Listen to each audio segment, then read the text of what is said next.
Hello and welcome to the Kennel Podcast. We come to you with some horrible news, breaking news. Preston has been found guilty at the judiciary and he will now miss 4 weeks. 4 weeks. I mean, he won't be back until round 14. And I mean, what an absolute shame. We're already missing 4 of our forwards. So at this rate, we're missing a whole forward pack, a whole second row, absolutely everything. Absolutely insane. So disappointing to hear.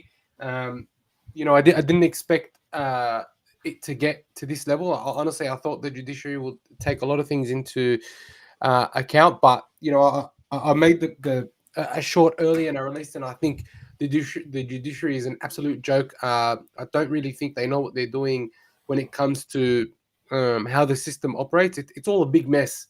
So you can take a fine, but but the prize will start adding up eventually, and you'll end up missing 3 or 4 weeks in a row for something that shouldn't even be worth a sin bin. To be honest, they don't take into account the fact that he did get sin binned, or it did impact us, or anything like that. They've just gone straight for the jugular. I'm not a conspiracy theorist, but had this been the Roosters, the Storm, the Eels, some of those more protected species in our competition, they would have been off. They would have definitely gotten off. But the Bulldogs and some other teams, I never protected, and I'm never going to be given benefit of the doubt. And so it is what it is. Next man up. But yeah, it's very disappointing. It's very disappointing. I think we'll have a bit of a talk about what that That's means. disgraceful. Yeah, sorry to say, but that is absolutely disgraceful. The fact they even graded him for 3 weeks, like, all right, if he got graded for 1 week, they'd probably let it go. But it's even just shocking they even got to begin with that he got graded for 3 weeks. Yeah, it's just absolute joke. I mean, where was the crusher tackle there? Someone explain where was the NRL's defense that it was a crusher tackle? Has it come out yet? Has there been any sort of clarification from the NRL as to why it was 3 weeks and then also a crusher tackle? Like, do we know what the Bulldogs were basing their defense off? Well, I mean, because it feels like Gus Gould on X said that he was given advice that it wasn't a crusher tackle.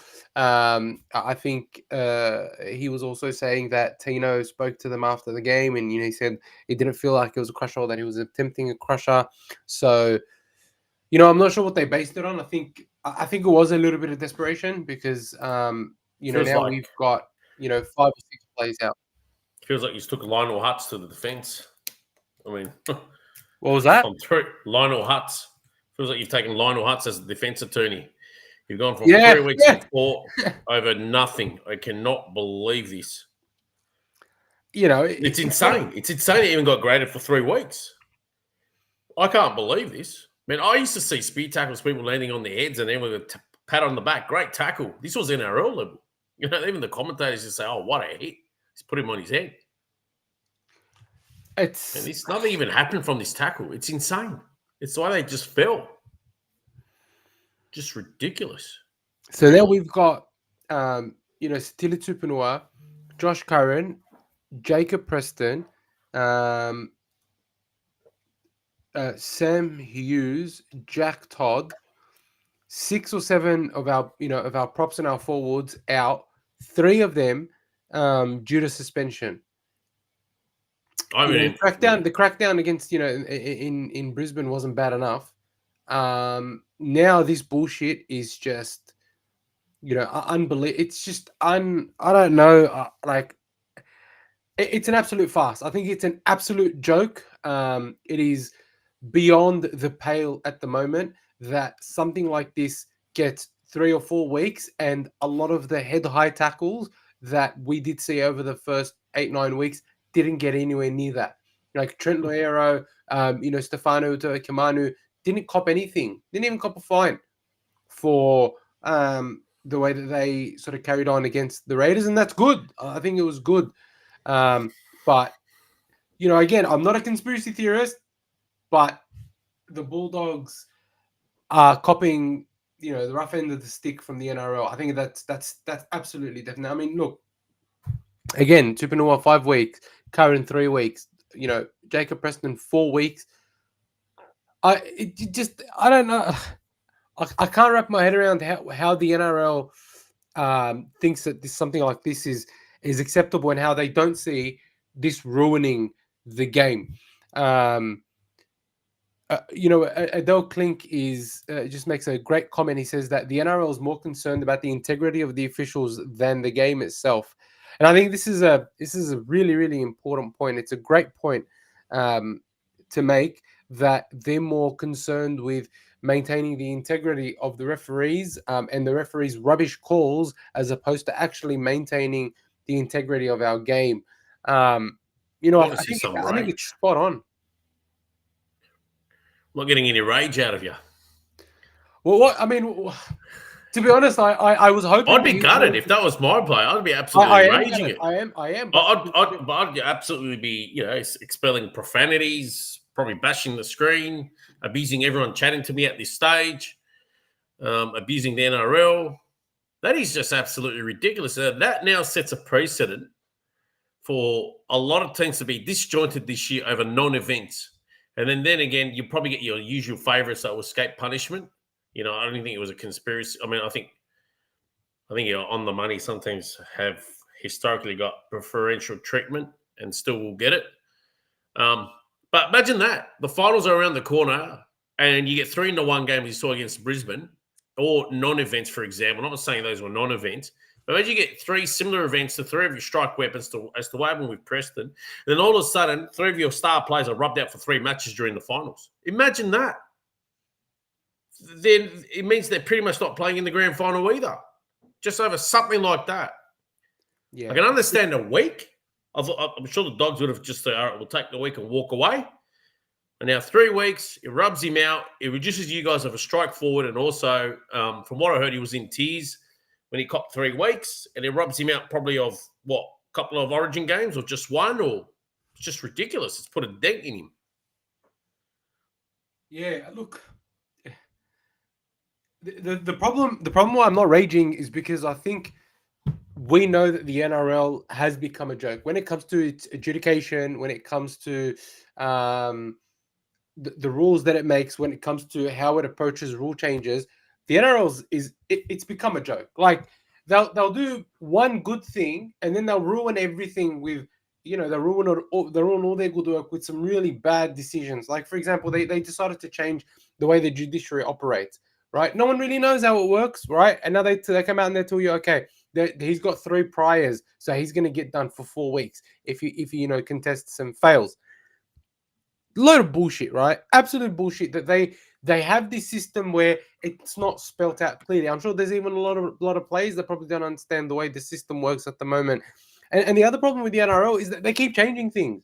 They don't keep things clean and consistent, and then when they change things, they don't tell you, okay, to the fans, to the players, this is how it's supposed to be done. Like this head high bullshit crackdown. Honestly, how many times have we seen the NRL make this mistake? I remember in Todd Greenberg's time, there was another crackdown on some other rubbish that they made, right?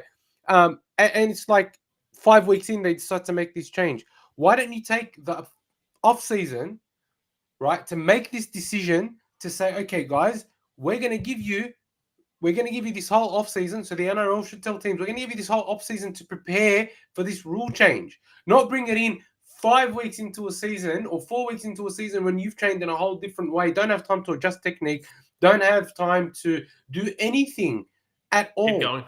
Loving the emotion, keep going. Right, so, the NRL, it just doesn't, it's not taking the game and the fans seriously enough, and it doesn't really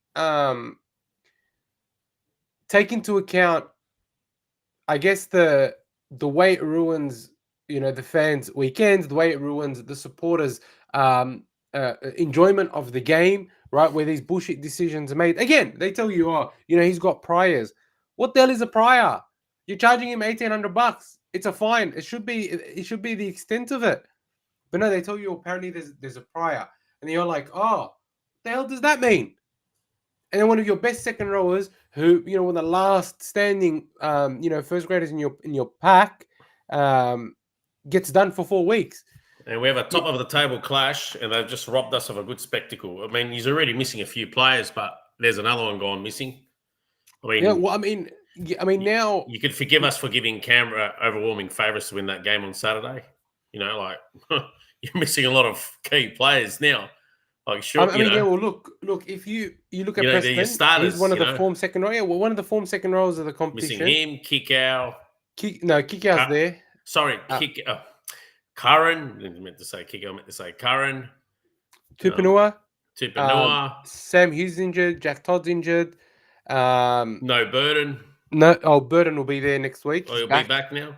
Yeah, 1 week. Oh, I thought he got 2. Yeah, 1 week. It just throws everything into disarray. And it looks like we won't have our full team until round 14. Our season was humming along. We've got next man up, but I don't even know. I don't even know who they replace them with. Do they ask the NRL for a dispensation to be able to bring up one of our development players? No, they can't play until round 11. You have to play Hipoi Lopoi. What's? Sorry, I got a tongue twisted. Lipoi Hopoi. Thank you, Lipoi Hopoi. My apologies. I got the name other way around. Anyways, he'll get a run. He'll be good for the experience. I'm sure the boys will still put in a good shift on Saturday. Who knows? They could come away with a win. That's a big statement if they come away with a win, especially with the team that's coming second. So it'll be another good game. Just missing some starch in the middle. That's where the problem is, or around the fringes. Look, I think still got a strong side. Someone mentioned, who would replace Jacob Preston in that second row. I would have said Tupanai, but he's suspended as well. Yeah, I think Harry Hayes could start in that second row. Yeah, he's he's fast, he's strong, he gets through a lot of work. Not sure how he's going to attack on an edge. Not sure if he has the strength. Man, those Canberra edge second rows are like Ferraris, man. Yeah, that's why I think Nicholson and Hudson Young, insane. Yeah, great, absolutely. And then you got Tarpany in the middle. Anyways, good little test. Good test for the boys early in the season. Something they need anyway. It's good they get it now. Gives them a lot of. They'll be better for the experience whether they win or lose. We'll give a lot of thought. I'm with you that it'll be better for the experience, but why do we even have to go through the experience? Because the NRL. 100%. It's we both know it's absolutely ridiculous. It's just NRL. Look, it's just NRL incompetence. Like, there's no other way to put it. They need to fix the system. Scott's what we're talking about. Preston, we're both guilty. He'll be missing for 4 weeks. And I'm sure we're both for the game getting cleaned up, but some stuff is absolute overkill. That is overkill. Well, I mean, look. If you look at the tackle that he makes, there was no crusher made. That he makes, the way he goes into that tackle and the way he tries to move himself around to let old mate get under his shoulder, he was trying to adjust. He barely got stuck. It was like it wasn't like he came front, reversed into a front on or back on. It was more like it was a weird sort of angle. It was more like they got tangled kind of, and he just came over the top. It's hard to avoid those. Yeah, it's very hard. But the thing is, it wasn't a standard crusher. It was one of those accidental sort of fall into it type situations. It definitely wasn't a normal crusher. It wasn't one with malice or intent in it. It wasn't, again, look, he's getting 3 weeks and now 4 weeks. Firstly, 3 weeks because he had the priors. The fourth week is because he's what's it called? 4 weeks. Yeah, that's a month of football. Because he's don't they have buys in between? What was that? Sorry. Don't they have a few buys in between as well? I think we may have one. So he's potentially missing 5 or 6 weeks of footy. Yeah. What an absolute bummer. Yeah, that is just ridiculous. It's just a joke. Is there any other appeal avenues, or am I just wishful thinking? No, that's it. Once the NRL makes a judgment. Look, at the end of the day, I'm not like It's going to be a big loss. Don't get me wrong, but I'm interested to see how we accommodate for his loss. Do I think that all hope is lost? I never believe that. I don't think that's the situation. I actually think the Bulldogs will surprise a lot of people. But it's just that the NRL's incompetence is what really frustrates me. I mean, surely there's going to be some, there's going to be some common sense there. There's going to be some clarity of thinking there where a player can avoid missing out for 4 weeks. If you said 1 week or whatever, that's fine.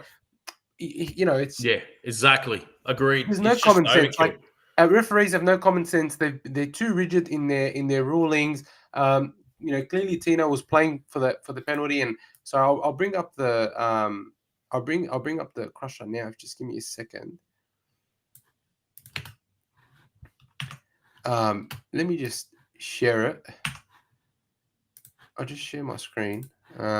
Because I'm really, I'm just, it is what it is. But the NRL is just a bit of a joke, really.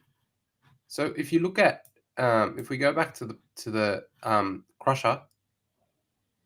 I don't know, Omar. I mean, it's good for the NRL that the Dogs are doing really well because, as you can see, there's been a lot of headlines generated around the game. The crowds are up. The revenue's up for the Bulldogs. I mean, it's just generated a lot of headlines. A lot of, like, if you go online, a lot on the social media, a lot on the news network, Canterbury's actually generated a lot of positives for the NRL this year. I don't think there's not one negative they've absolutely generated. I think the NRL is definitely better off with them doing really good, like sitting in the top 4 always.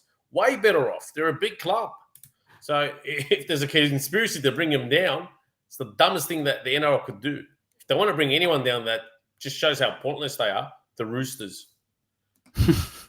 I mean, fair dinkum. Like the Roosters. Like, have you realised when they started going shit, the NRL stats were actually, like, the crowds and everything was actually way better off them in Souths? Just shows how actual insignificant they both are. If you want the NRL to be really thriving, you need some of the big Sydney teams like Para, the Dogs going well, the Tigers, the Tigers as well. Honestly. Dragons are a big fan base. They need to be going well, but they don't seem to be doing anything. They're really squandering it. That St. George management. That club absolutely stinks. I'm not talking about the coaching. I'm talking about there's something that stinks about that club. Imagine not being able to sell the South Coast as an attractive lifestyle to players. But anyway, back on topic.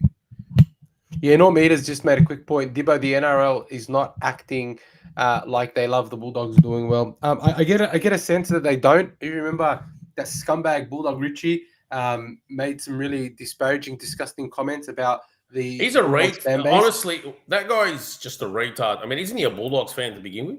No, pretty sure he's like a Sharks fan or something. Phil Rothfield's the Sharks fan. Well, it's crazy. You think Rothfield will have bad things to say about Dogs fans? If anything, he's got way more positive things to say about Dogs fans than that other flog. Rothfield's the Sharks fan. I'm pretty sure Bulldog Richie's the Bulldogs fan. Nah, I'm pretty sure he supports. I don't know why he even calls himself Bulldog. Like, he's uglier than a Bulldog. Because he looks like a mutt. That's why. He's uglier than one. I hope he's watching this, anyways. But I want to go through the replay quickly just to sort of give you guys a bit of a sort of an idea of what I'm talking about when it comes to that play. Hopefully, it plays. It just keeps freezing. We'll just run through here. This is the professional foul.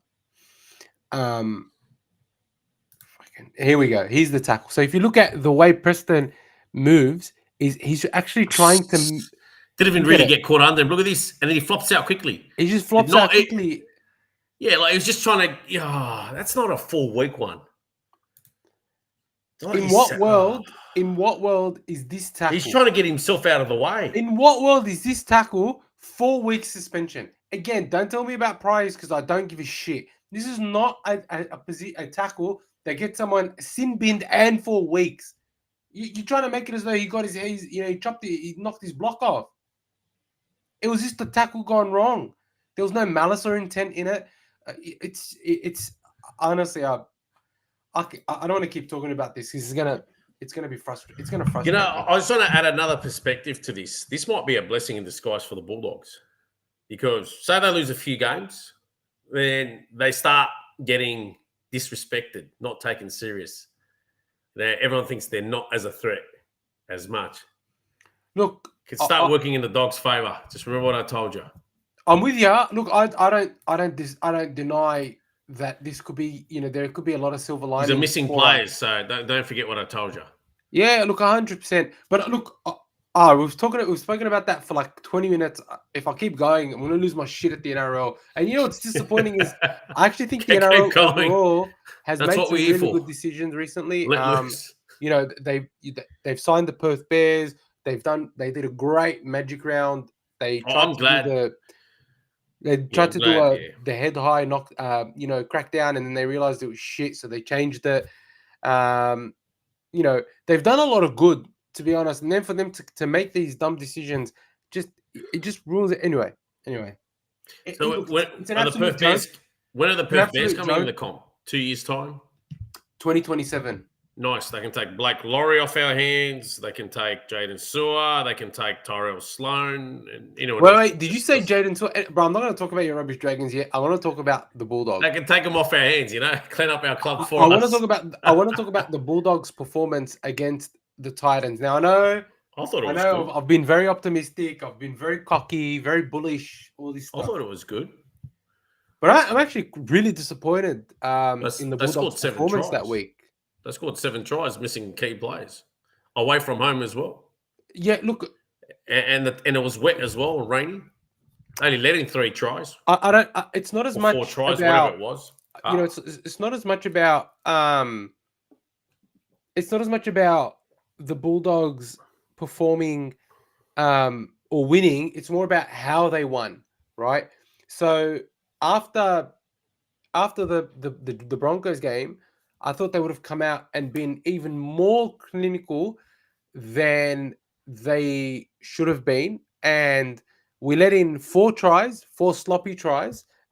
We scored some really lucky tries, I thought. We were very sloppy with everything that we did. And I felt like there were moments in the game where we weren't playing up to our potential. And this is one of those games against Titans where we could have put 50 on them very easily. Granted, we were missing some of our first graders, but I still think that we were ahead far enough to be able to put on a 50 score. And I feel like we took our pedal off the metal a little bit there. Some of our defense was very shaky, and we just could not get our passes to stick. I was very disappointed in Montoya's performance. Sure, his run backs are good, but his positional play was very, very poor on 3 or 4 different occasions. And I'm not sure. I'm not sure that this is going to be enough to beat the top teams. Look, no one's standing out at the moment other than say the Dogs and the the Raiders.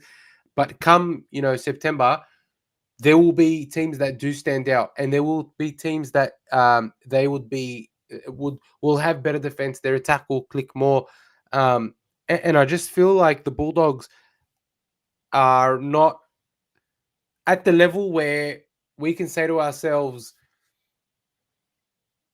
we can actually take the Premiership out. I mean, I don't know if I'm expecting too much of the Bulldogs, but if we want to be number 1, we need to be at a level where we can say, yes, this is our team. Yes, this is why we're first.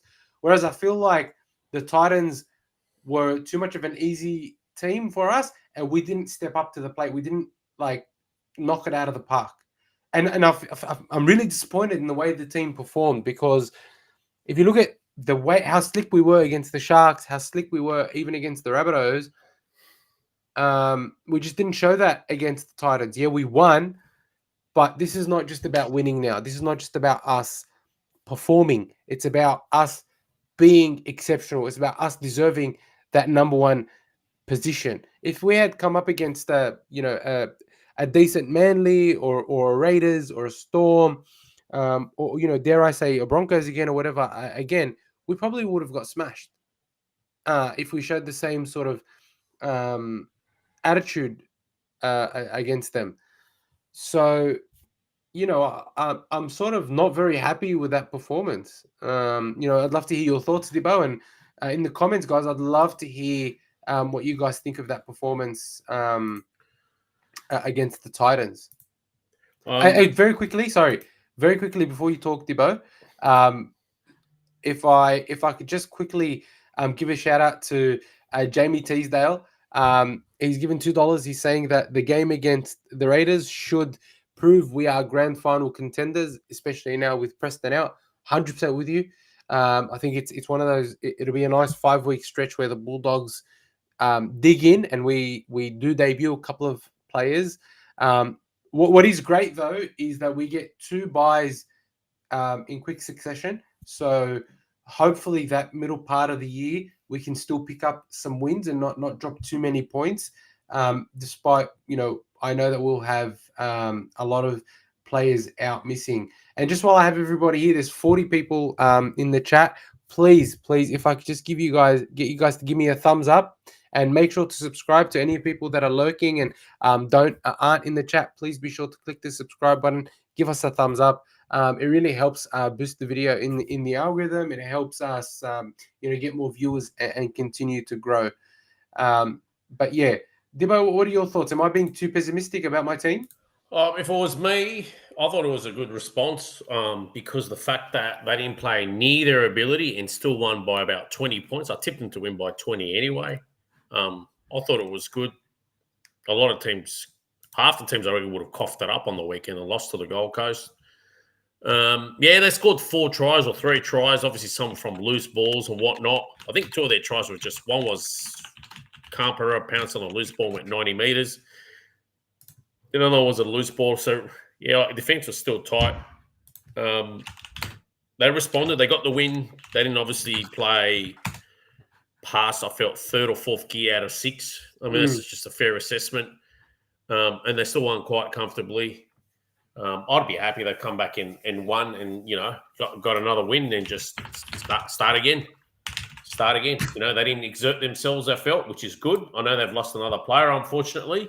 But they got Canberra in a blockbuster game on Saturday. I still think the Dogs will give a really good account of themselves. It does hurt they're missing Jacob Preston, but look, Hayward was very willing. He was talking. He was trying to organise things. He was trying to make things happen. The boys all still gave a mad dig. They just didn't need to extend themselves because I felt they were quite comfortable.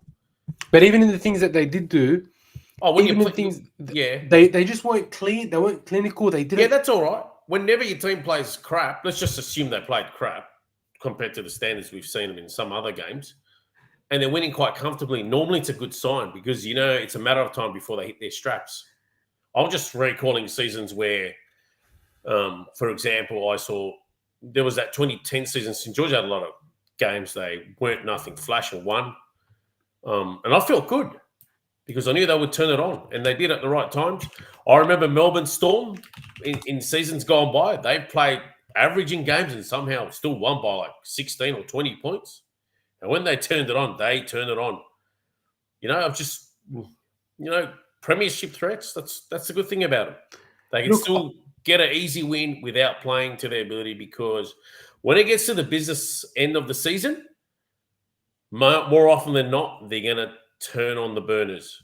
And if they turn on the burners, then they're a premiership threat. If they're going to stay playing clunky at the wrong end of the season, then it's going to count for nothing. Yeah, look, that's my concern. We're round 9. Remember, round 9. No, I'm with you. We're 33% through the season. We're playing patchy. And that's right. We played 2 sets of 20 minutes in that game where we were the Bulldogs. We couldn't do anything. They couldn't do anything. They couldn't get through us. They couldn't score. They couldn't do anything at all in those 20 minutes. But then, we were 8 from 8 in the first 20 minutes, and then in the next 20 minutes, we didn't complete. I think we only completed at 50% or something like that, or we were 5 from 12. I don't know. Point is that we need to play 80 minutes. We can't. We can't expect to rock up and put, expect the teams to put in shit performances like we did against the Broncos. We thought they were going to be shit. And, you're still grinding because we're first, everybody wants to aim up, and you can sure as hell bet that the Raiders will be aiming up. They're favourites in this game as well, especially now that we're going to be missing Preston. So, look, it'll be a tough one for sure. But it's just, against the Titans, it's not like their forward pack didn't trouble us. The team didn't trouble us. I felt like we were more our own hindrance than the Titans were to us. and that's an issue. So I don't know. Again, I'm being very harsh. Look, I know I'm being very harsh with my team. It's just, I want them to be first because I know what people out there are saying. I know what people out there, other fans that calling us pretenders, saying we're gonna fade, all this crap. Like I know that's what's happening, and I just want to, I think the Bulldogs need to start showing it because I mean, I felt like, and this is the title of this podcast. I've sort of called it is have the Bulldogs lost some aura? So the first 6 weeks we were unstoppable, unbeatable. We were the talk of the town. Now we're not as high. Our stocks aren't as high. Right now, it's all about the Raiders, how good the Raiders are doing. The Tigers are winning. They're coming. They're in the top 8. So we've sort of lost a bit of aura over the last couple of weeks. And I don't feel like we did enough against the Titans to regain that aura. Like, yeah, we did enough to win, but we haven't gone back to showing why we deserve to be first. And I think, I think it's going to be a tough game against the Raiders. Off the record, I think we may lose. Down there at GIO Stadium. By the way, Morris was asking. Yeah, Morris was asking who's going to be down there at GIO Stadium. Apparently, it's sold out. I will be down there. I think it is sold out or very close to it. I will be down there. I'll be leaving from Sydney at about 10 a.m. in the morning to head down to Canberra. It's my first time at GIO. I've actually never been, so I'm excited to be down there. And then what I think, what we can do is anyone who's going to be down there, if you just look us up on Facebook or Instagram, I'll put a post up there where we'll be. I'd love for you guys to come so we can do another episode of the Kennel Fan TV where we can just have a chat about rugby league, do a couple of interviews, and have a bit of a laugh, together before and after the game and catch up. So I will put that up on our socials over the next 24 to 48 hours, just to give you guys some heads up to know where we can meet. Just have to figure out where my seats are, and then we'll be there. Norm Ito saying take a jacket and pants. I'm gonna take a really thick jacket, and probably gonna be wearing my long johns because I know it's gonna be very, very cold in Canberra. But I'm very much looking forward to it. Just congregate at Parliament House. Simple. What was that? Just congregate at Parliament House. No, we want to take some interviews at the game, not at Parliament House. Yeah, raise the Bulldogs flag there and then take off. Just want to just address some comments.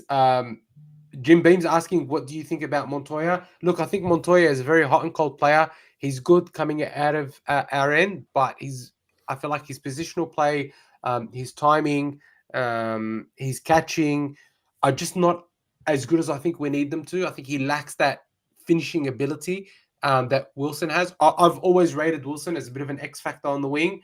And now that we don't have Fox there, I think Wilson is the natural replacement, not Montoya. I mean, I'd be very, very tempted to even try Anari Tuala there. I've actually always rated Anari Tuala even when playing at the Knights. And I thought they didn't know how to use him well enough. So, I think that Montoya, he does an admirable job, but I just don't think he's what we need. When is Tuala back? I think Tuala's back I think he should technically be back now, round 9, round 10. Into reserves. Yeah, so, I think he may be, I think, we may be trying some combinations there. I still think, again, Wilson is much preferred over Montoya, but we'll have to see. I think Serraldo is also stubbornly loyal, so he may not drop someone if he feels that they're doing what he needs them to do. Excuse me. So yeah, I think it's going to be one of those tough games. I want to say, while we didn't perform well enough or that well, according to me, when we were playing the Titans, I think Critter had a great game. Was very, very excited to see the way Critter was able to do the in and away. Was able to really help Kiraz, really set Kiraz up. Kiraz had a blinder. Did Kiraz get man of the match? I don't know if Kiraz got man of the match, but I know he was my man of the match. Anyways. He was the Bulldogs dog of the week, which is very interesting. I thought that he was great, but I thought Connor Tracy was outstanding.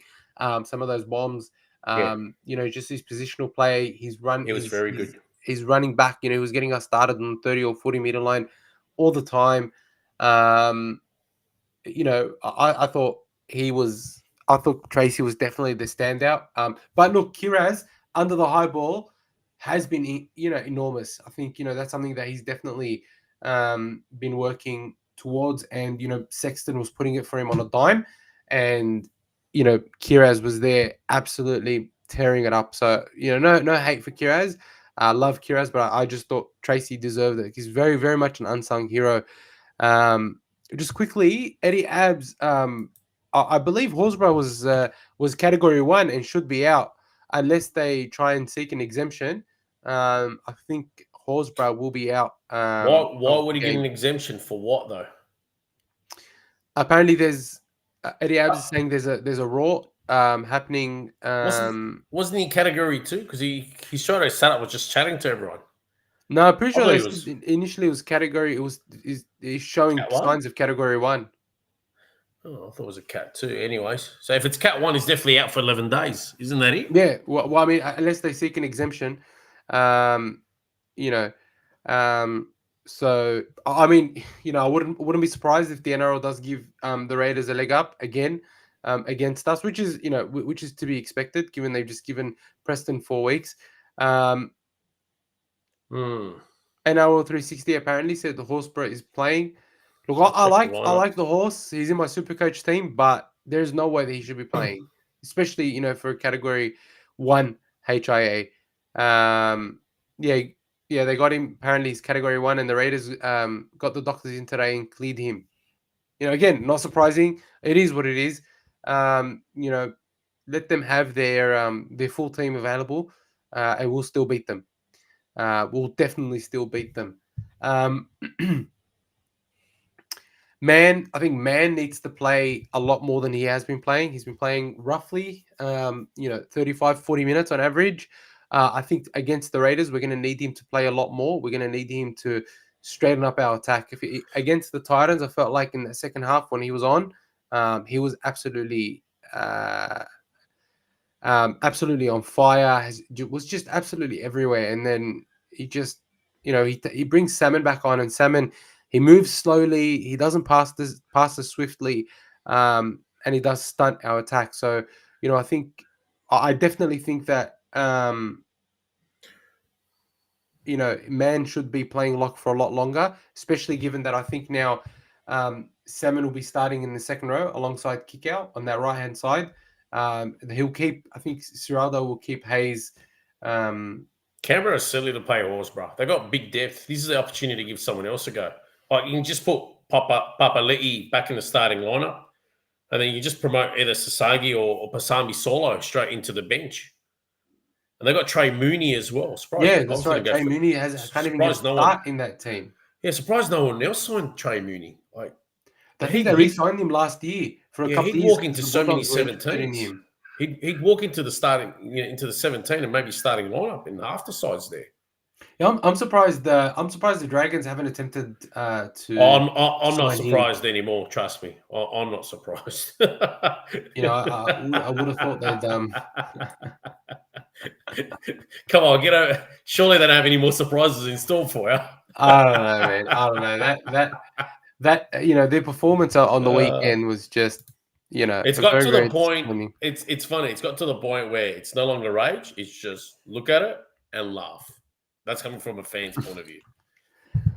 Because honestly, we looked at it in silence, and then I was sitting there with my dad and my brother, and the three of us just started laughing in unison.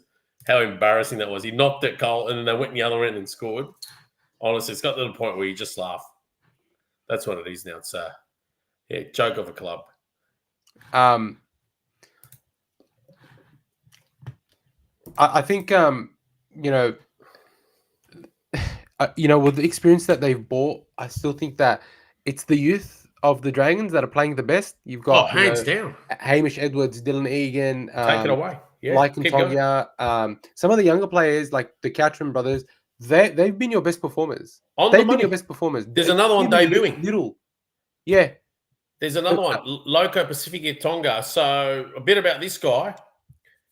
Initially, before his family moved up to Ipswich, he's actually a Canterbury junior. He's about 196 or 197 centimetres tall. I think he's 19 or 20 years old. He's a hulking front rower. He represented Australian schoolboys in Australia under 20s. He's also eligible to play for New South Wales. So suck shit, Queensland. Sorry, Jamie. He makes his debut this week. Thank God it's him and not someone like Blake Laurie. What do they see? I don't get what any benefit they get out of Blake Laurie playing Blake Laurie when he offers nothing and they're losing anyway. Well, if he keeps picking Carl Flanagan and he offers nothing, why are you picking on Blake Laurie? You know what the awesome thing is? Did you see Lycan King Togia on the weekend? I think he had 2 try assists, a line break assist, some good kicking in him as well. He's a big body. He defended really well. He runs well. He has stellar, and I hope he has a stellar performances for the rest of the year. They got Dan Atkinson coming next year from Cronulla. He's been bought to start. So what happens to this coach's son? Does he try to force Damien Cook to retire so his son can play hooker as backup to Little? It seems like his only option. If Cook keeps playing the way he is, he should retire. Of course. But I'm just saying, I hope Lycan King Toga has a stellar rest of the year because, honestly, I can't see anywhere his son's going to play next year, especially with Dan Atkinson. 100%. 100%. But you know what annoyed me about Flanagan? He comes out and he goes, but the players say they always vote for him. He's one of the best players on the field. Like, bro, you're the coachy.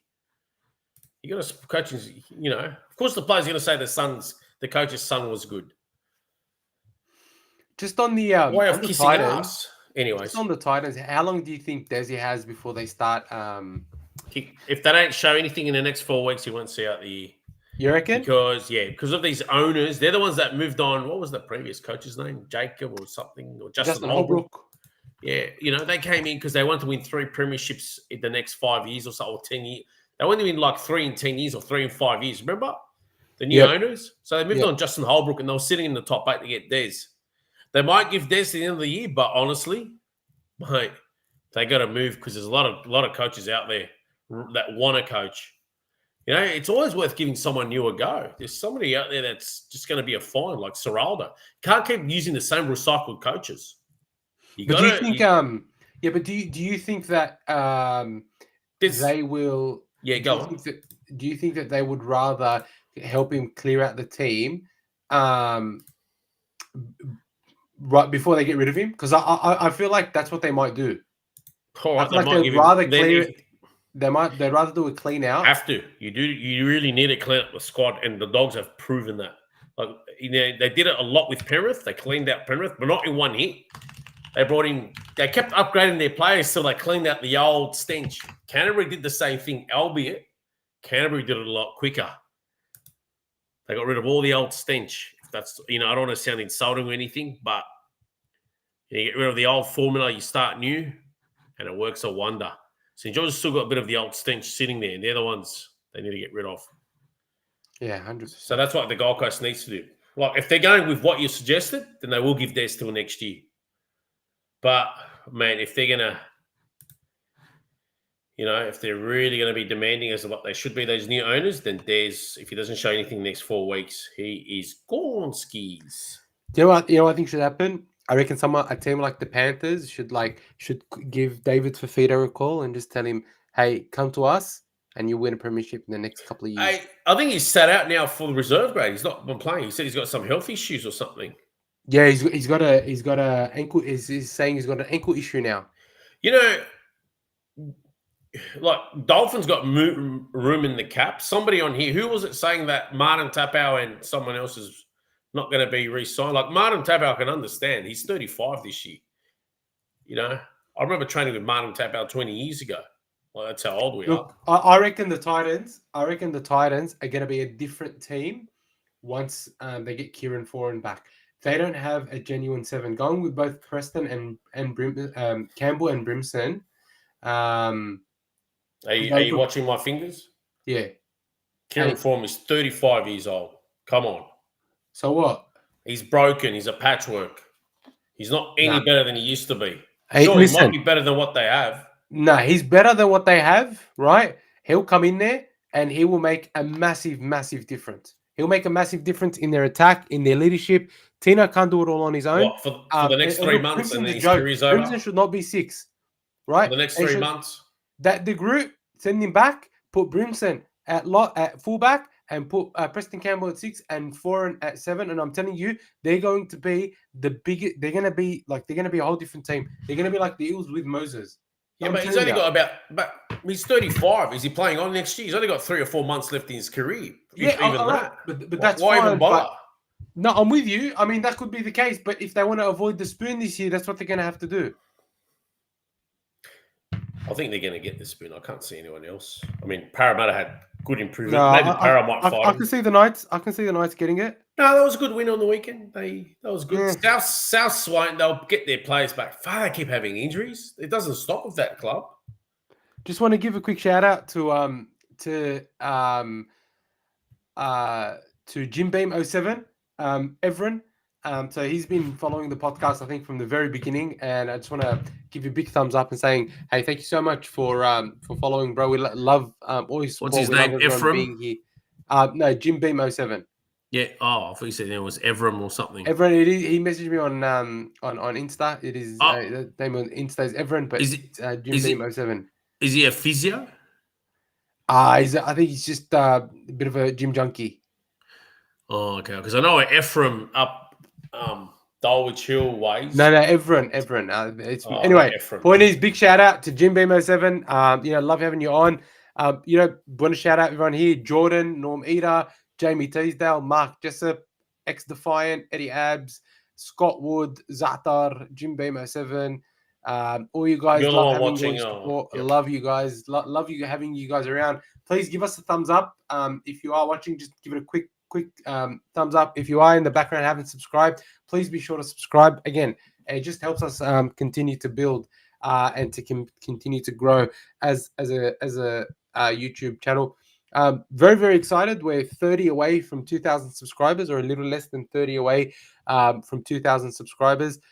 We've grown over the last 2 weeks. We've grown by about 400 subscribers, which is absolutely amazing. If you are new here, really, really love having you guys. We are looking to continue to grow, and we are obviously looking to do a lot more content. I'm not sure if you guys have noticed, we have been doing heaps more stuff, and it's only going to get bigger and better. Cheers, everyone. Love you guys all. No meter saying Dip Foreign is 45, not 35. He has a Liber birth certificate. Look, I honestly feel like Foreign's impact is been around forever. He has been, and I think his impact will be underestimated. I feel like the one solution to a lot of the Titans' problems is DCE. So a lot of people saying he's going to the Roosters. Fair enough, but I don't know. I think there's a strong chance Desi hooks him up to the Gold Coast, and I feel like if they can get that 7 there and have Preston at 6, they can do some real damage with DCE there. Now, I do want to talk about so before we get into talking about the Raiders game, I want to talk about State of Origin, and I want to talk about who I think from our team has a strong likelihood of being chosen. I can't believe Origin is back. It's just around the corner. Bro, it's the best time of the year. There's nothing more exciting. There's nothing more exciting in the world than when you hear the commentator just call the kickoff for Origin 1, and the scores are just like, they're just raised there, and it's 0-0, and it's just a kickoff. It's just, bro, I cannot wait for this State of Origin game. And what's exciting is that there'll be a few doggies in both teams, I think. I think for the Blues, and I want you guys to tell me what you guys think. Give me your thoughts, right? For the Blues, I think we'll have Critter there. I think Kiraz will be there. I think Max King might be 18th man. I don't think Max King will be in the starting team. I think we have too many props and second rowers for him to be starting. I think someone like Max King would be 8th, or at least will be at camp. But Camp, yeah, I understand. 18th man. I think realistically for the Blues, that's about as far as it goes. So Kiraz and Crichton. That's it. I think Kiraz and Crichton. Yeah, agreed. They're my starting pairing. Yep.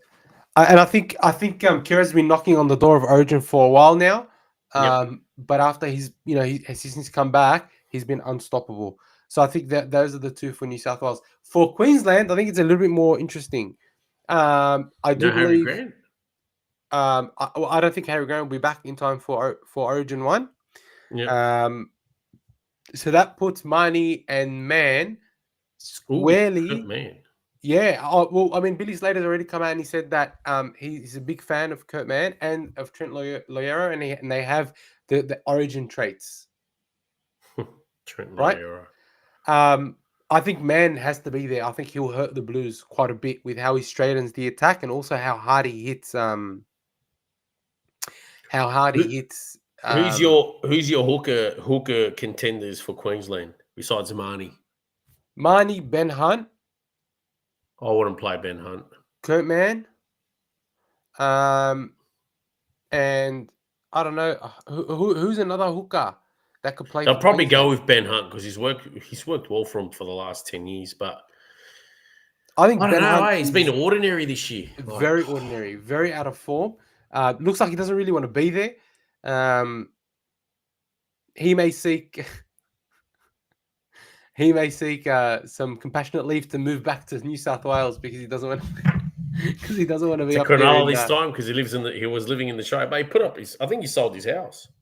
Yeah, I don't know. I just don't think like he's just not performing. And so I think that at worst the Bulldogs will lose 3 players. And it's not that big of a deal. I think that we could probably cover Kiraz with Wilson, although it's not a like-for-like replacement. Crichton will be the other one. Crichton will be a difficult one to cover, but I think we've got some good juniors that we can throw in there if really needed. I mean, we can probably push. So add suspensions plus Origin, you should probably make do without half a dozen players. 100%. Yeah, I think we'll be out about 8 players, 6 or 8 players around 12. Good experience for a lot of the other fringe players. It will be great experience. Plus the guys outside the 30 that come in that are allowed to start playing, they'll definitely get a run. 100%. It's going to work in your favour. Yeah, I don't think Burton will get a shot. I don't think Burton is up for it. So that's should have played centre. So we'll probably lose 3 players: Kiraz, Crichton, Mann, and maybe Marnie. Maybe, but again, I don't know.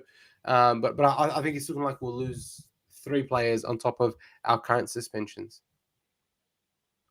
You guys agree with that? I think they'll probably all be in favour. Can't see anyone else. I'll tell you what, Kiraz is that good that even if Lomax is back, they shouldn't rush Lomax back in. I think that Kiraz has been that great. And we've got Lomax, others who can do the kicking for the Blues. We've got Crichton, we've got Latrell, we've got Mitchell Moses, we've got Nathan Cleary. So we don't need him back. So we don't need him back for the kicking. So I think Kiraz has definitely earned this spot. He's the way he carries the ball back. I think even like the way he runs, there's something about him that makes him very uncomfortable to tackle, right? The way he sets up tries, the way he runs, he's got a very awkward play style, and I think that works in his favor. So you reckon Marnie's a big chance to start? No, look, it depends on what Slater thinks of Ben Hunt. I don't know if he will choose Marnie or Ben Hunt, but I'm just saying potentially 4 players. Potentially 4 players. Liver 81's made a good shout for Queensland. Could be Dearden in that utility role for Queensland. Yeah, you know, I don't know.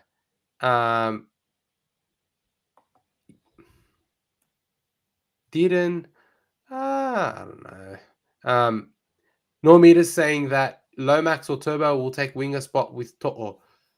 I don't know how I feel about Turbo being on the wing. I think he'll do a cracker job, but I don't know if it's the right way to go about it. I would have a specialist winger there, given just how injury prone Turbo is during Origin. I won't go with I mean, I can't see Latrell and Turbo being in there for the first game. They've just missed too many games, and the other guys got good form. So you'd reward the guys that got good form, and they've done the job last year as well. So yeah, I won't run with Turbo or Latrell for the first game. To be honest, they just don't have enough footy behind them. I reckon you have to have Latrell there. You got to have Latrell at left center. But he's barely played any games. No, he'll be fine. I reckon he'll be mad. All right. If you don't run with Latrell or Turbo who partners Crichton in the centres? Bradman Best? No, I'm telling you Latrell. But yeah, if you don't, who are you gonna have? Latrell, Ramian? Like, I don't. No, I'd go Bradman Best.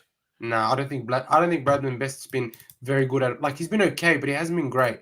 Not enough to say that he deserves it over Latrell. We know what Latrell brings, and he's been great. Cleary for halfback. Yeah, it has to be Cleary. Man, as much as Moses killed it in that game 3, but Cleary absolutely torched the Broncos on Sunday. It was trauma revisited. That was trauma, man. Wow. He absolutely torched them. So, what's your thoughts on Robson? I mean, I even last year thought Arpey deserved to be there. I thought Arpey deserved to be there, but they've chosen Robson, so I think Robson will get a chance there. We're gonna have to go with Robson again. Is that your? Yeah, I mean, if they go with Robson, I won't be upset, but they've got to have Watson on the bench. I think Watson's been great for the Roosters, and I think he'll be great for the Blues. So you've got to have Watson there. So it'll be Robson and Watson. Second rows. Look, I just want to answer a question by Liver81. Liver81's asking, what do you guys think of Spencer Leniu?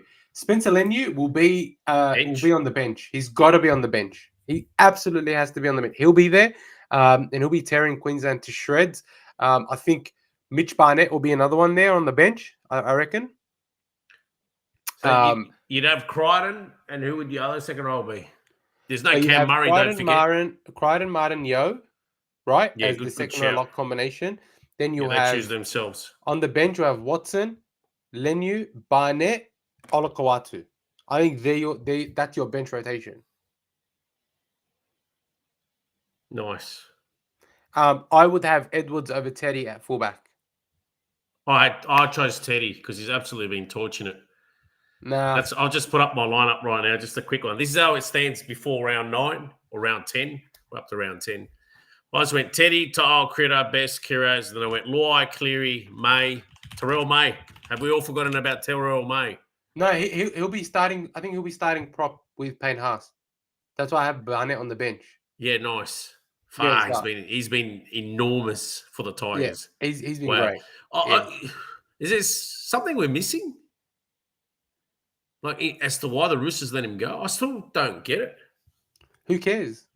That's the Roosters' loss in the Tigers' game. Of course, suck shit to him, but I never understood. Like, anyway, guys, we're gonna have. I hope Dom Young kills it next. I absolutely hope Dom Young. I wonder where he'll end up going. Kills it, St George. We need a decent winger. We got rid of Sevilla, Tamale for Finay and Finau, and God knows who else to play on that wing and do nothing. Sloan. Could be. Yeah, he'll probably go. For the Dragons. Newcastle. South. He was at Newcastle. South needs some depth, yeah. South. Yeah, definitely. Flyer. I can see that. South. Ooh, that would be nice to get one over the Roosters and then kill them. So for Origin, we're going to have an Origin preview episode. Hopefully, when it's time for when it is time for Origin, we're going to have our predicted teams as well. I'll be making a graphic and putting that up. But now I want to talk about the Raiders and the Bulldogs. So clearly, now that Jacob Preston's out, I think either Hayes um, will move in, or it could be that Jamin Salmon goes into 12, Bailey Haywood or Kurt Mann start at lock, and then someone will come in, Lipoi Hipoi or someone else to come What into about that Luke 17. Smith? Every week I see him named in the Luke Smith 21. could come in. Don't know if Someone you get want to throw him him, into for the God's starting. I don't know if you want to throw Luke Smith into a starting position. Um, against Raiders who have been absolutely fantastic. That's why I think if you move Jamin Salmon there, and then you rotate Jamin Salmon with a Lipoi Hopoi or a Harry Hayes, it gives us that ability to do the ugly defensive work in the beginning with Salmon, and then come in and do some of the good work later on. So again, I'll be interested to see which way Cameron Tirado goes, but I'll be really honest with you. This is all going to be on our backs. Connor Tracy, Jacob Kiraz, Bronson Jerry, Stephen Crichton, and Marcelo Montoya are going to have their best games ever if we are to win this game, or Oh, your close centers will to go it. good. Your centers will definitely got the wood on them. No, even Timoko is very dangerous. yeah, Timoko but is very, very underrated. Sherry and Crichton defense so well, Look, really well. 100%. I think Crichton. Look, Sebastian Chris is prone to a bad Big game. boy, big Very body. big boy, but very prone to a bad day and can have defensive lapses. If we can, That's yeah. yeah, go ahead. Sorry. No, I was about to say, Savelia Tamale is solid, but that Xavier Savage he's freakish at times. I mean, even saw KO Weeks on the weekend do that killer play against Melbourne. Oh, KOX is incredible. Yeah. That try was fantastic. But yeah, um, it really comes down to how we defend and how we play our back five. Our back five is gonna have to do a lot of the lifting. I think our whole team really is going to have to lift. Look, I don't think it's impossible. In fact, I'm going in quite bullish. I'm still going to tip the Bulldogs, to win by 12. I think our defense is good enough, even with this many players missing, that we could put up very good competition. As long as we play according to the game plan, we stick to the game plan, and we play well. I'm not really that, like, it's not like I don't think we're going to get smashed. It's just I don't know if we can hold their forwards out long enough. We do have the fitness. Look, one thing that I know about the team is that we do have the fitness. And against the Titans, I thought Curtis Moran had a great game. He had a great game off the bench. I just want to check his stats quickly. He ran quite a few meters. He played only 27 minutes, made 7 runs for 77 meters, Nice. which it's not too bad. It's a good, decent performance. So I thought even Daniel Sulukafida and Max King, they ran for he ran for Sulukafida ran for 109 meters. Max King ran for 132 meters. The game plan for this one, I think, will be very interesting given the weather. If it's raining, I think we're going to see a lot of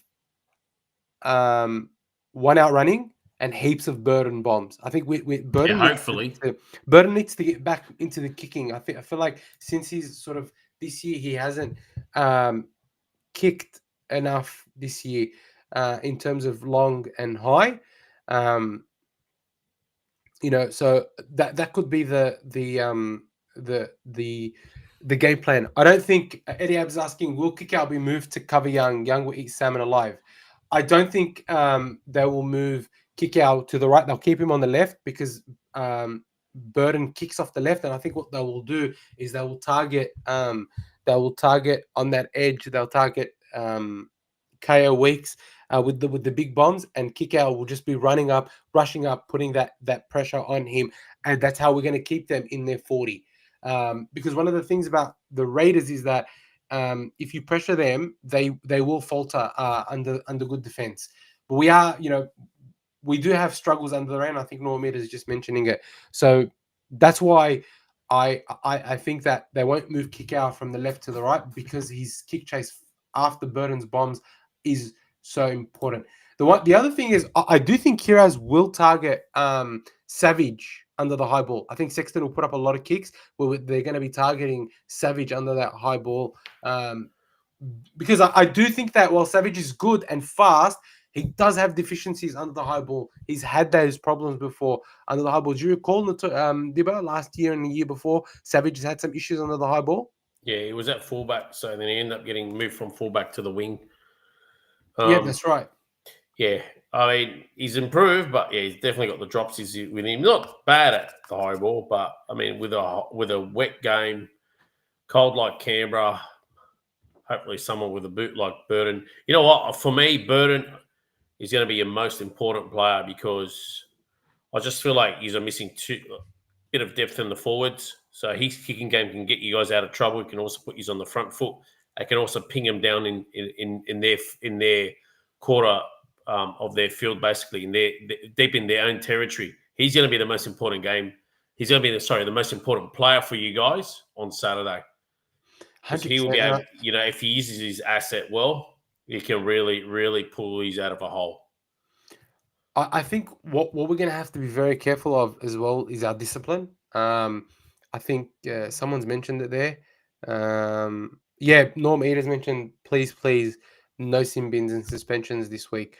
100% agree with you. I think, we need to be very unavoidable, man. Honestly, there's some things that are just accidental, and I don't know why the NRL needs to go there and severely punish them for something that's unavoidable. Something that they're looking into. 100%. Look, I think Hudson Young's going to try and have a big game. It's getting really close to Origin. But I also think that if there's one person that I think that can shut him down, it will be someone like Harry Hayes. And I think Harry Hayes will go after Hudson Young. The other thing I have realized is another thing that I've realized about Kickout is with a lot of our forwards suspended, he's been playing a lot more in the middle. And I think that's really helped us a lot. It's taken its toll on Kickout, but I feel like he's to compensate for our lack of props. He's been playing a lot more in the middle, and I think like that will help us a lot. That'll help Kingy and Daniel Saluka Fafita a lot, playing through the middle as well. So, but apparently it's a dry track, 19 degrees on Saturday, so that helps. That's great. Still cold. It'll be cold, but it'll be dry. Dry is good for us. The other thing I think someone mentioned it here before as well, is what I find very interesting, or what I find very not concerning, but could work in our favor, is how much that game would have taken out of the Raiders up in Brisbane. That was a golden point match against close to full strength Melbourne team. I do think that would have taken its toll on them. That was scintillating. It was a great game in the rain, in the wet. Had to pull out all the stops to win. We sort of cruised against the Titans. Pro or con, I know, but this is a pro of cruising against the Titans. Whereas the Raiders had to work very hard, very, very hard. And I do think that does take its toll. And the Bulldogs are notoriously and unbelievably fit.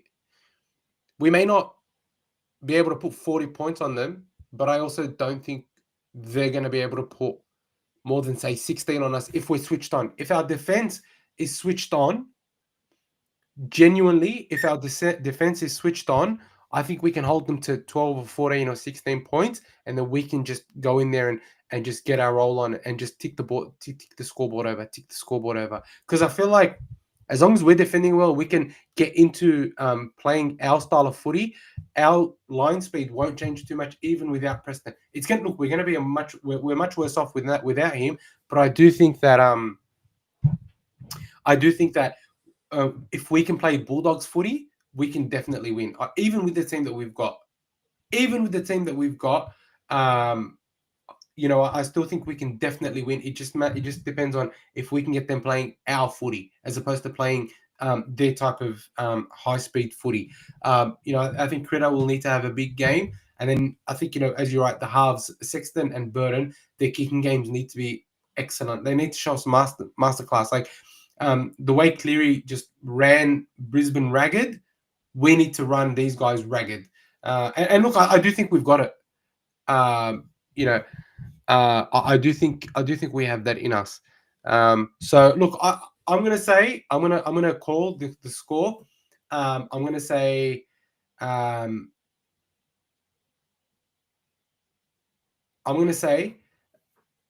Bronson Sherry, man of the match.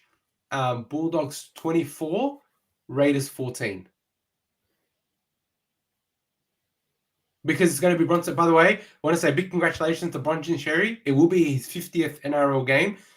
It's been 4 years or 5 years or whatever to get to his 50th. But good on him. He's gotten there. And yeah, I think it's a great, it's a great accolade for him. So that's why I think he's going to have an absolute standout game. Paul Bugger should be on 130 games. Yeah, 100%. Yeah. Yeah. Be more than that. 50. But yeah, I mean, he's only young and listened to the wrong people. 4 years, I thought they would have given him 2, even a year. But 2, I thought 2 worst case scenario. Smacked him with 4. He was only 18 at the time. That was insane. 4 years. Just on me, I've gone the Raiders 22 to the Bulldogs 10. I think the Bulldogs are just missing too much important go forward up the middle. Josh Curran, absolute star, does a lot of work for him in attack and defence. Preston, a lot of wide. He's a strike force out wide. He's another one that busts the line and can score you points.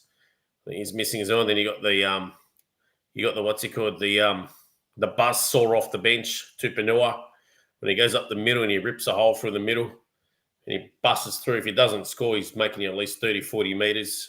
He's a lot of energy. I just feel like you're missing the 3 important cogs in the forward pack, and they're really important cogs.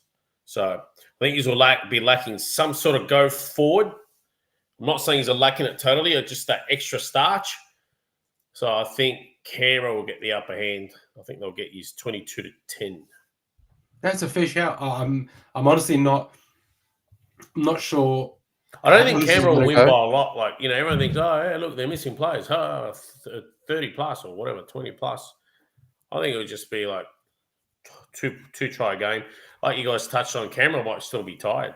I know it's a 6-day turnaround. I know it's a professional era. May not affect them. It didn't look like it was exactly like a brutal game they played against Melbourne. It was just pulsating. It was good. It was great intensity, man. It felt like it was a preview to a prelim or something, or some sort of finals intensity, Not like it was bruising. I thought it was. I thought it was quite bruising. You had that real sort of high energy, high octane, high defense. Like, of course, but if it's all free flow attack, like if it was a high scoring game, it's not as tiring. But because it was all defense, right? Because it was all defense, I think that's where it would have tired out both the Storm and the Raiders. I think both sides got lucky in the sense that it was a wet track, so the turf was definitely softer. As you saw, but also muddy and makes it harder. I don't know. Look, I'm just telling you from experience. Never in a wet game where it felt bruised. It'll definitely take its toll. So I'm just going to go 22 to 10, Canberra. 4 tries to 2. That's what I'm going. Jamie Teasdale, the absolute legend, says send us $5 AED as a super chat. He's calling it 20 to 18 to the Dogs. Kick out man of the match. Max King to get another try, and Kira has to get over 200 run meters. Look, I don't mind that. I think kick out to have a. I think Bird will be your most important. Have a man of the match performance for us to win. He'll be vital, especially like on the edges. If we can get the ball early, to kick out and play a different style of game, not try and sort of grind it out the middle. I think that he's going to be very important. He's going to, as I say, Sherry's going to need to be absolutely I think Tarpany, Joseph Tarpany of the Raiders will be my man of the match. He's an out-and-out star. One of the best forwards going around. He's been that for a number of years. He'll be my man of the match on Saturday. I still reckon Corey Horsburgh will be a late scratching. There's no need to play him. They've got that much depth. Why play? No, they wouldn't have gone to the. But the Bulldogs are missing players. Like, just give the guy the week off and, put Sami or Pasami or what was the other guy's name? Pasami and there's the other one. Huh? Trey Mooney. Now, Trey Mooney and there's a third one. You should give him a run, for God's sake. Yeah, Why do you want to play someone under a concussion cloud? Pointless. He's been awesome calls, bro. Don't get me wrong, but give him the week off. Brian Dibb in the long run is saying Canberra 13 plus. Norm Eater's tipping Raiders 32-12. Scott Wood is tipping the Dogs 24-16.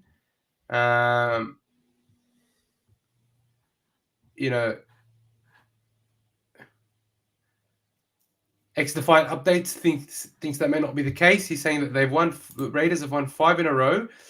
They've been up for a while. They drew a crappy game like we did with the Bronx. Look, I agree. I don't disagree with that. They haven't had a bye yet as well, so that's been quite that's been a big thing for them to consider. So yeah, it'll be a tough grind. If we can get into the grind, I think that we can definitely win. But having said that, they're a fantastic team, and if we lose, it'll be disappointing, but not completely so. But I do want to ask this question. I do want to ask this question for everyone listening. What does it mean for the Dogs if the Dogs lose? Just go again. I mean, me personally, just go again. I mean, I'm expecting them to lose 5 or 6 games this year. I said they'll win 80% of their games this year. They'll do really well in rounds. What are we, 26, 27 rounds? Something like that. 27 rounds.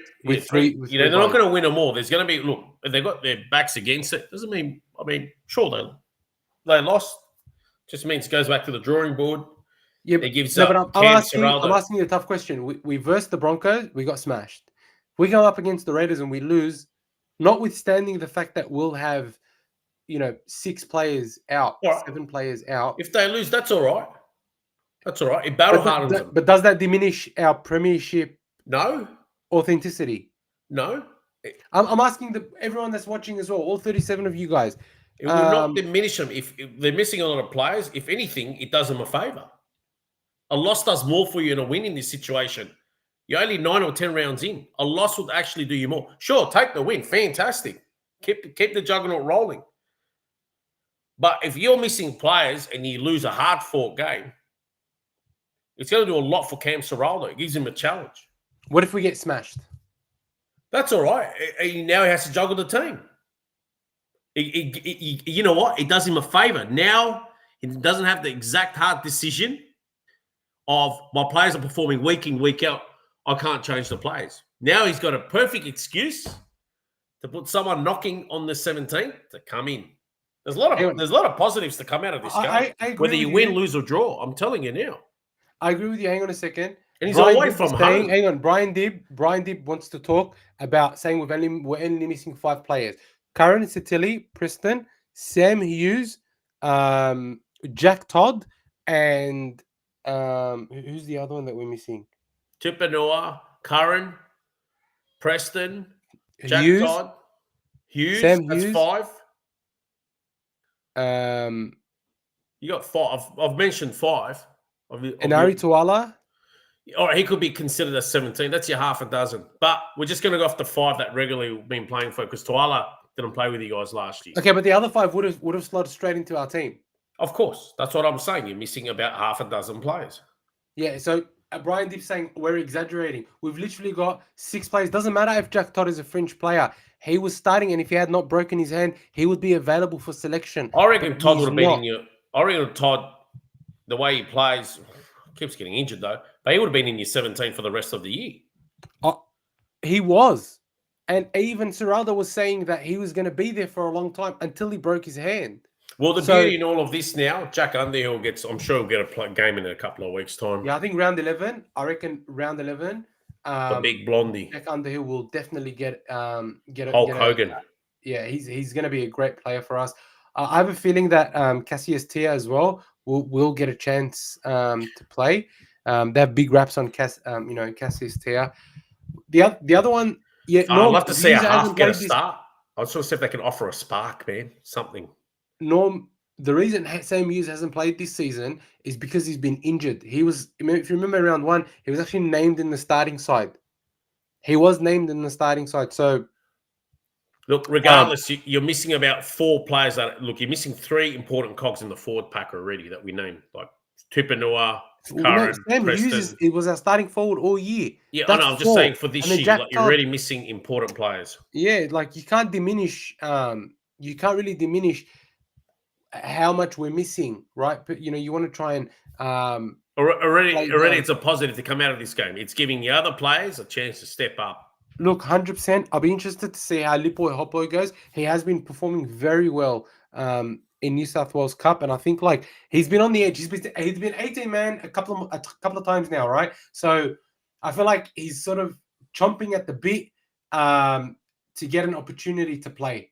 Jamie Teasdale's made a good point. You want to have those games now, not the back end of it's good to get these games now to ready you for the back end of the year because you will get these games again. I agree. It's a great point, but you got to also remember that these suspensions can happen at the end of the year. It's not like because they happen now, they're not going to happen. This is readying you for those games. That's what you're right, but I'm just saying like it can happen all the time. On Cassius Tia, Jamie Teasdale, Phil Gould has said that they're only playing him at centre because that's where they have space to play him, not because they see him as a centre. They just want him to get as much New South Wales Cup time as they can because they think he's a player of the future. So that's very exciting. He's a big boy. Reminds me a little bit, to be honest, of Carl Olawapu. I reckon he plays a lot like Carl Olawapu, has the skill, but he's a bigger body that can put in a good big hit. So, I'm excited to see some of those younger guys get an opportunity. I think, what? I think whoever plays lock for us this week is going to have a big game.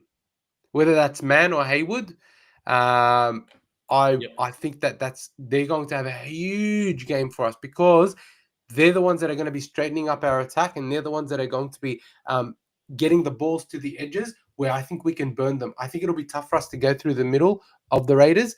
I think we'd more need to go through the edges. They're fast, they've got great attack, but they can leak points. Right, against the Titans, they leaked 16 points in the first 20 minutes. Against the Dolphins, they leaked something like 28 points in 25 minutes. So it's not like they can't leak points; they can. I would go Kurt Mann. He's so experienced.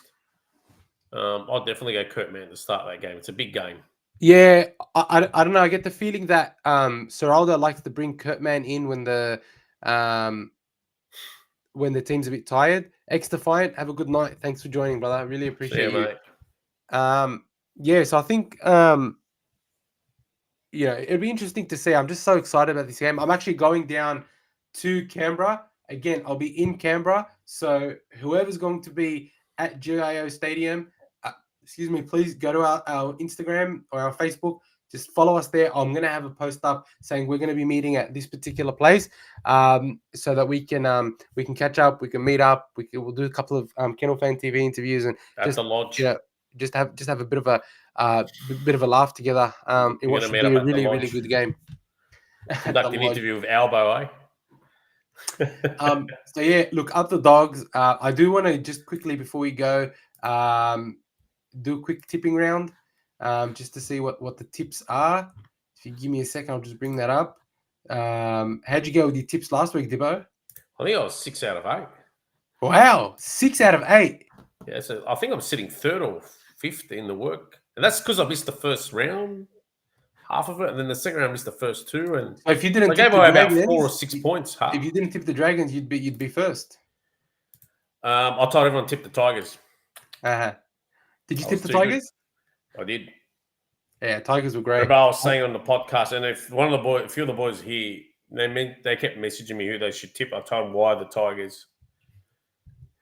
It was a win-win. I mean, if the Dragons won, good. Tigers won. Perfect. I got my tip right. Very quick. All right. Eels and Dolphins. I want to go the Eels, but I don't know. I think the Dolphins. Where's that at? Combank? Yeah, Combank. Who do the Eels got back? I'm taking a look. Who's ins? Let's go down. Is Riley Smith starting? Jeez, he's looking like a Riley star. Smith starting, yeah. Ryan Madison's still not in. This is a perfect game to put him. And Brendan Hand's not in. Matt Dury. Yeah. I like Jordan Samrani there. He comes on as a He got for replacement. good second energy, rower. but I just feel like either Ryan Madison or Hands need to come in that 17.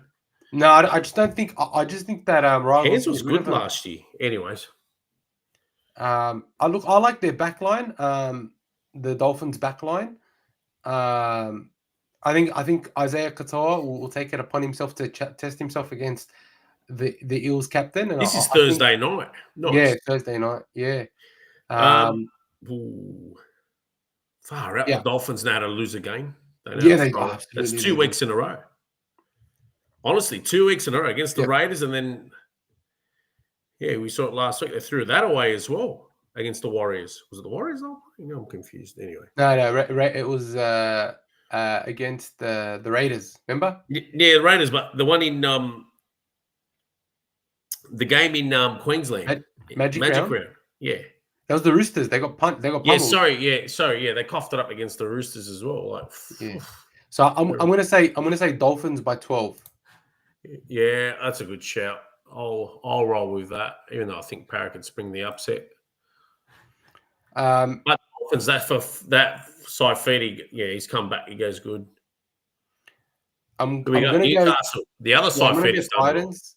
Yeah, I'm gonna go Titans. Sorry, I'm gonna go Knights only because I feel like the only team worse than the Knights at the moment is the Titans. They get young Campbell back. They get Campbell back. They're missing Fafita. They do get they were supposed to get Foreign back, but he hasn't been named.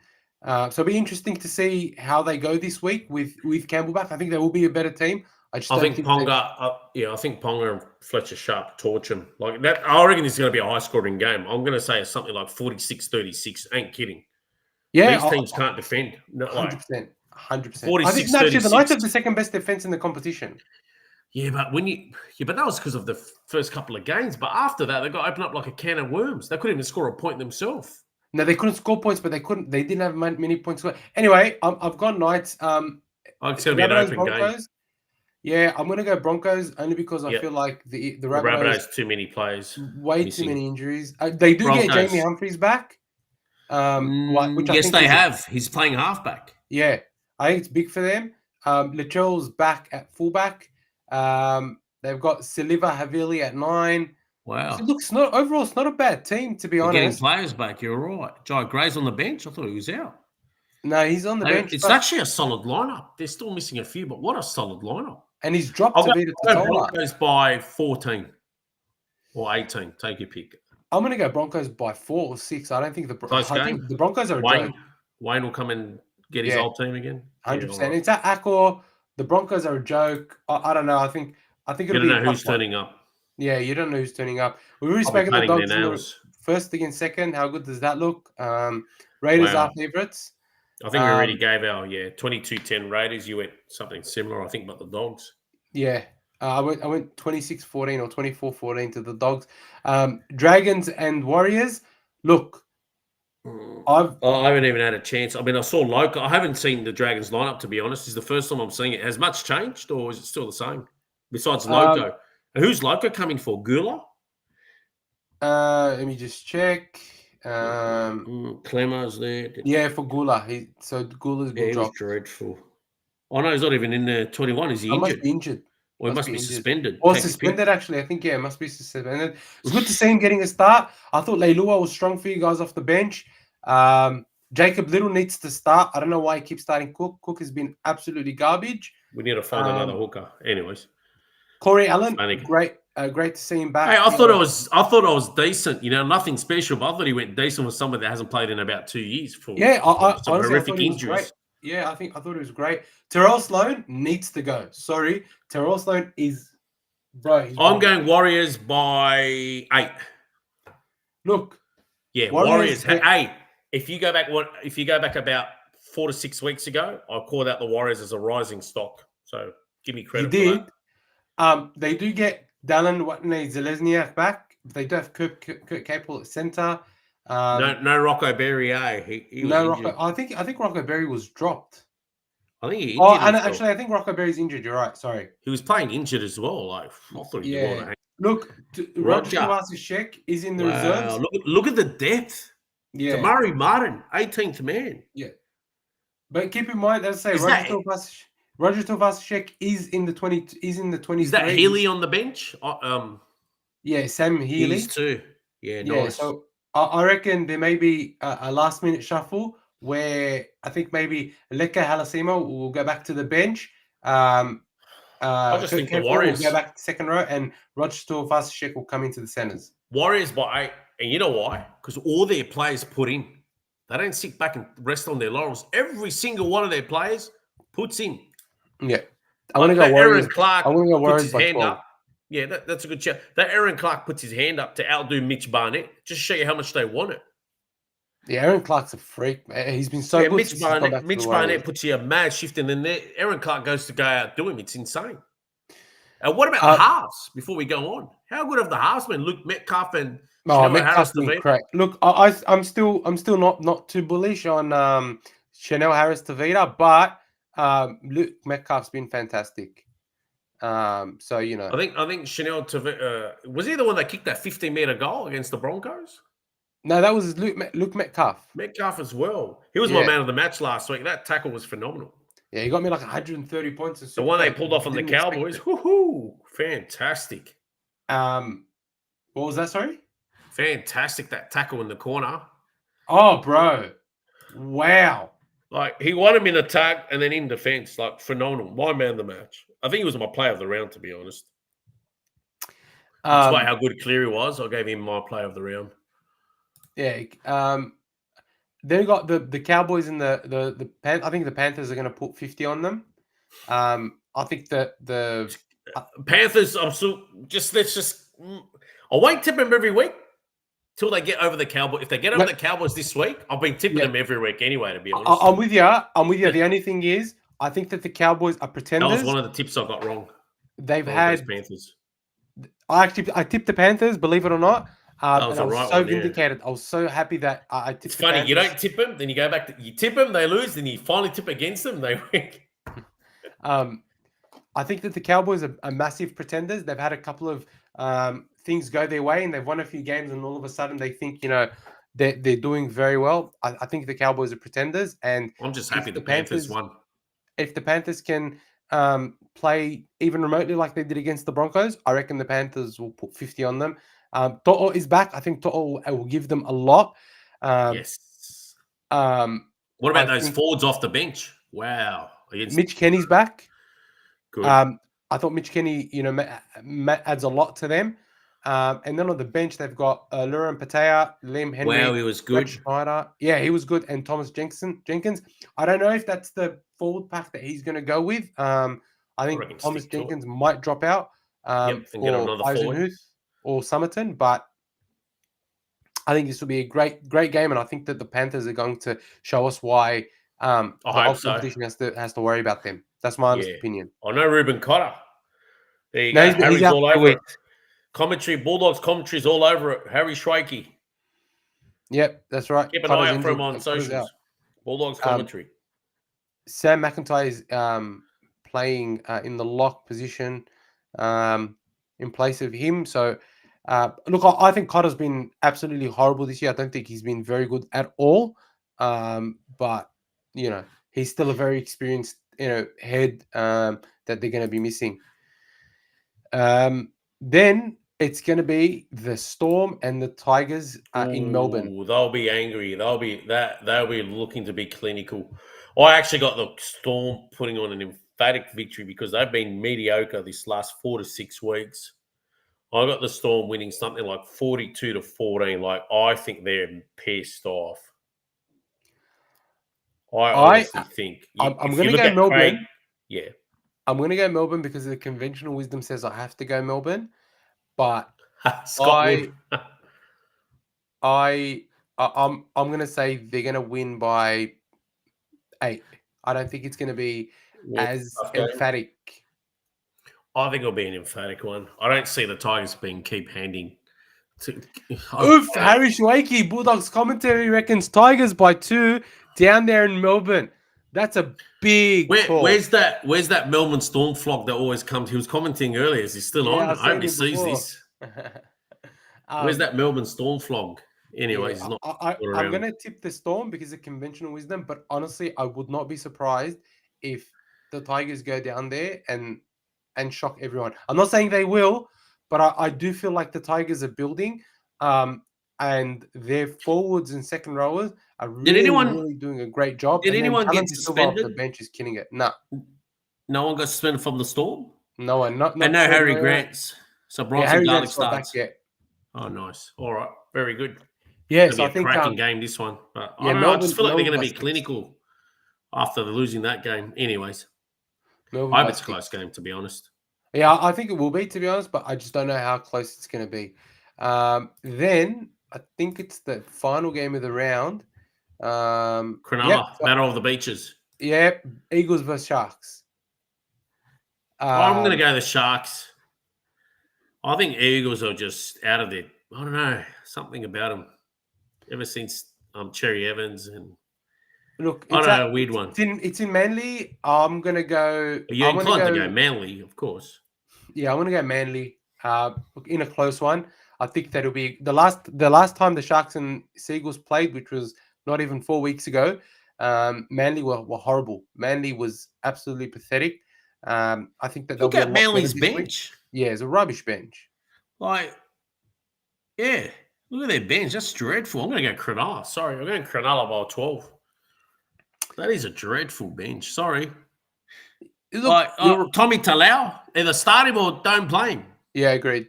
Corey Waddell, we got let go by the Dogs. Ethan Bullimore, he goes good. Nathan Brown is hot and cold. Mm. Like, Daniel, come on. as opposed to Daniel Atkinson, Jesse Colquhoun, Braden look at that Hamlin-Uele, and bench. Thomas Hamilton. That's a massive bench. It's a great better bench. Yeah, much Like, better bench. Atkinson will play you a few spots and the rest of the forwards. I just think that if Turbo and DCE are on, Oh, of course. And then the it'll other be guys very are hard like to spot Saab and Cooler and Garrick. They're like Ferraris. Yeah, Manly aren't very All good off sports the cars in the bye. back line. Yeah, I'm just going again. I'm sticking to the conventional wisdom, saying Manly by single digits. I'm just saying because they're in Manly, I'm going to say Manly by 4. So that's what I think. Let us know how you're going with your tips next week. Really, really love all the sport. Love everything. I love this segment where we discuss other teams. Look, what do you guys think? Hey, everyone in the chat, let us know what you I want think. to go deep into it because I love trashing should some we start sides. reviewing other games more deeply rather than just giving them like 10, 15 minutes at the end? Would you like to us? do it earlier. Do you want us to sort of open up a little bit more discussion around other teams and make it less sort of obviously keep Bulldogs oriented in the beginning, but then give it a bit more time to other teams. So I love it. I love NRL. I love talking about other things. Like we're thinking of bringing in a hot takes session from the forums. We have a lot of very interesting characters on the forums. They give us some interesting hot takes. I would love to start bringing them across. But let us know what you guys think. Thank you so much. We've been on now for an hour and 40 minutes. Loved every minute. We love you guys. Everyone that's here: Scott Wood, Norm Ida, Akanji, Harry Schwakey, Eddie Abs, Everin, Scott Wood. Who else is here? Jamie Teasdale. Everin. So many people. Just thank you so much for sticking by us. For supporting us, being by our side, talking shit with us, having a bit of a laugh, going through the ups and downs, being angry at the NRL for being incompetent. Really love everything that you guys do for us as supporters of our podcast.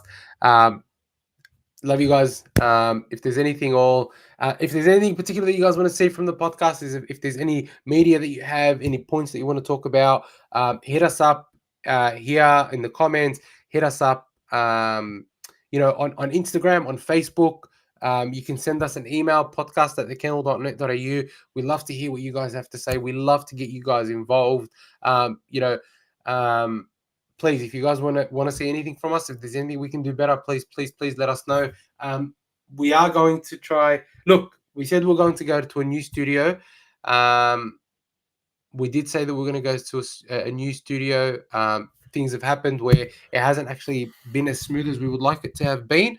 We are working on that, so please be patient with us. We're sort of getting there.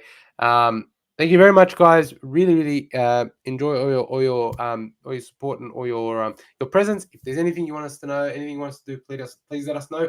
I will be at GIO Stadium, so if you are there, if you do see me, please come up and say hi. Dibbo is a salty Dragon supporter. He did not want to come down to Canberra and watch the Doggies maintain first while the Dragons get thrashed again. So sucks to be Dibbo. But thank you very much. Jamie, another $5 super chat. Good one, boys, as always. Until next one, go to the Doggies. If you're a Doggies fan, you're always a winner. See you, boys. Jamie, we love you. We love everybody that supports us. While you're here, before you go, please give us a thumbs up. Norm, we'll be giving some updates on that in the next couple of weeks. Just waiting for some things to happen in the back end. Not sure if you're aware of what happened, of how hard it is to get a studio, but it's very hard.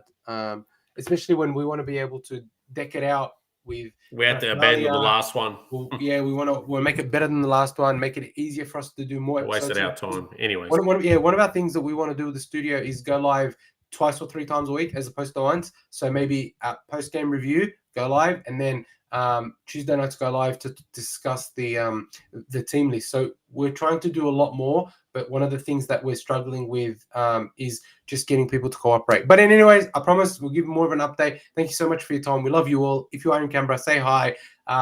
If you're a Neil supporter, I hope your team loses. If you are Dib, I hope the team loses just because I want to see you salty. Thank you very much. Have a great week. Up the Doggies.